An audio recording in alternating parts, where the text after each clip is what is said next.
Building के 7 और 7 buildings में कुल मिलाकर के कमरे थे 693, सभी थे एक जैसे कमरे।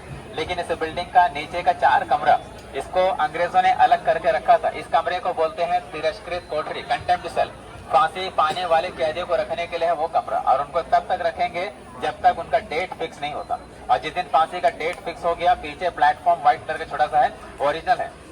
मॉर्निंग वहीं पे लाते थे, बिठा करके स्नान करवाते थे, रिलीजन के हिसाब से प्रेयर करवाते थे, आखिरी इच्छा पूछा जाता था, उसके बाद ही उनको फांसी पे चढ़ाते थे। वही कोई फॉर्मेलिटी होता है, परिवार से मिलाना या फिर रिलीजन से कुछ क्रिया करवा, हो सकता बताएंगे उसके बारे में भी। तो फांसी का आखिरी इच्छा का क्या होता है? मेन होता है परिवार से मिलाना। और उस समय उनका परिवार है मेन लैंड में। कलकत्ता से उस समय शिप में पोर्ट ब्लेयर आने के लिए 10 दिन का वक्त लगता था। नॉर्मल वेदर में, वेदर खराब होगा ज्यादा दिन लगता था, तो करवा नहीं पाएगा क्योंकि कंटिन्यू शिप नहीं चलेगा। 2 महीने 3 महीने जहाज चलेगा तो हो नहीं पाएगा। खाने पीने का तो मिल गया, या फिर अपने रिलीजन के कोई हिसाब से कोई क्रिया करवाते थे। जेल अथॉरिटी के ऊपर डिपेंड था, उनका इच्छा पूरा किया तो ठीक है, ना किया तो जेल अथॉरिटी को जवाब नहीं देना, इच्छा पूरा क्यों नहीं किया, बस उतना ही। और इस जेल का नाम सेलुलर जेल किस वजह से रखा गया? कोई भी जो जेल होता है उसमें कैटेगरीज रहता है। डॉर्मेटरी 8-10 लोगों को रखने जैसा सेल, अंडा सेल जैसा सेल, हाइट कम वाला सेल, लाइट कम वाला सेल। एक्सक्यूज मी, यहाँ पे आ जाए सर जी, यहाँ पे आ जाए। तो अंडा सेल, हाइट कम वाला सेल, लाइट कम वाला सेल, हाँ लाइट कम वाला सेल, टॉयलेट, बाथरूम, ऑफिस सब रहेगा। लेकिन सेलुलर जेल में किसी भी तरीके का कोई कैटेगरीज नहीं है, सभी है इक्वल सिंगल सेल्स। और एक नहीं, 2 नहीं, पूरे 693 सेल्स थे। सेल से ही इसका नाम सेलुलर रखा गया। और जेल में रहने वाले फ्रीडम फाइटर्स के लिए टॉयलेट, बाथरूम, दिन भर बाहर काम करते थे, नीचे ग्राउंड है, कॉमन टॉयलेट बाथरूम का यूज कर सकते थे। कुछ फ्रीडम फाइटर्स को कमरे में ही काम देते थे, अकेले काम करो। उनके लिए सिस्टम ये था, दिन में 3 बार बाहर जा सकते थे टॉयलेट बाथरूम करने के लिए, लेकिन अपने समय से नहीं, अंग्रेजों का जो निर्धारित समय उसमें ही जाना है। और शाम 6 बजे से सवेरे 6 सभी लॉकअप में बंद रहते थे, अंदर कोई टॉयलेट नहीं था। सभी को मिट्टी का पॉट मिलता था, जो करो पॉट में करो, रात भर बदबू में रहो, और अगले दिन स्वीपर आएगा, साफ करके बाहर ले जाएगा। खाना खाने के लिए लोहे का प्लेट दिया जाता था, जिसमें दाल, चावल, रोटी, सब्जी उतना ही देते थे कि जिंदा रहे, पेट भरने के लिए। चावल में कंकड़, सब्जी में रेत, दाल में कीड़े, साफ सफाई वाला खाना नहीं। पीने का पानी दिन में 2 बार ही मिलता था, लोहे के बर्तन ने, वो भी साफ नहीं। और लाइट का कोई इंतजाम नहीं, अंधेरे में रहते थे। हरिकन लैंप हाथ में लिए सिक्योरिटी गार्ड घूमता रहता था।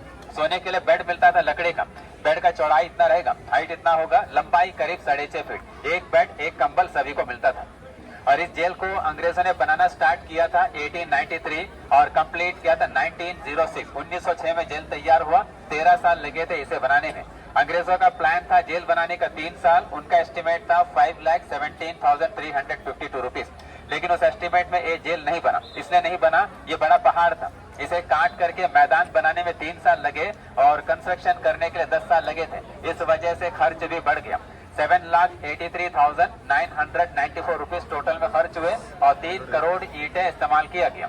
ईंट अंडमान में ही तैयार किया, बाकी मटेरियल बर्मा से लाया गया। तो जब जेल बना साइकिल व्हील की तरह था। 7 बिल्डिंग थे और कमरे थे 693 कमरे। वो करेक्शन हो गया, वहाँ पे ऐसे छूट गया, तो पत्थर में लिखा हुआ है ना, वो करेक्शन हो गया 693। और हर बिल्डिंग को ऐसा बनाया है, एक बिल्डिंग का रखा है फ्रंट साइड, दूसरे का है बैक साइड, ताकि दोनों बिल्डिंग के बीच कोई कम्युनिकेशन ना रहे, एक दूसरे को देख भी नहीं पाएगा, बात भी नहीं कर पाएगा।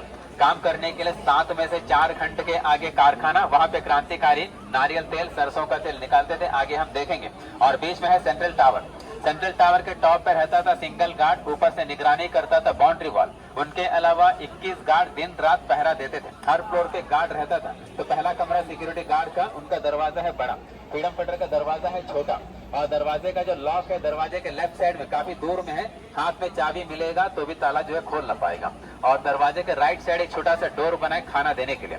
अब हमारे पास 7 में से केवल 3 ब्लॉक ही बचा है, नंबर 1, नंबर 7, पीछे एक और है नंबर 6। 4 हिस्सा पूरी तरीके से टूट गया।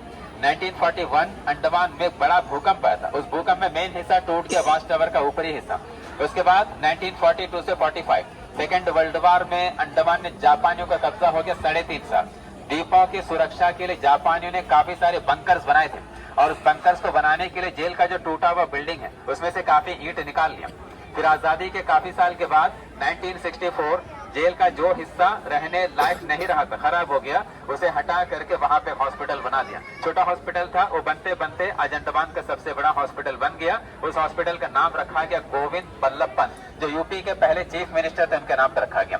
इस जेल को बनाने का जो इंजीनियर था उनका नाम था मैकलेन, और इस जेल का अत्याचारी जेलर का नाम था डेविड बैरी। डेविड बैरी आयरलैंड के रहने वाले थे। उनका समय रहा अंडमान में 1905 से लेकर 1919। उसके बाद उनका तबीयत बिगड़ गया, पैरालाइज हो गया, उनको शिप में चढ़ा करके कलकत्ता पहुंचा दिया। कलकत्ता पहुंचने के साथ ही डेविड बैरी का भी डेथ हो गया। तो इस वजह से उनके बारे में कहा जाता है, वतन परस्तों को अपने वतन से दूर रखने वाला खुद आखिरी घड़ी अपने वतन का मुंह ना देख पाया। अभी अपने वाले फैक्ट्री के अंदर चलेंगे ध्यान से, रूम के अंदर।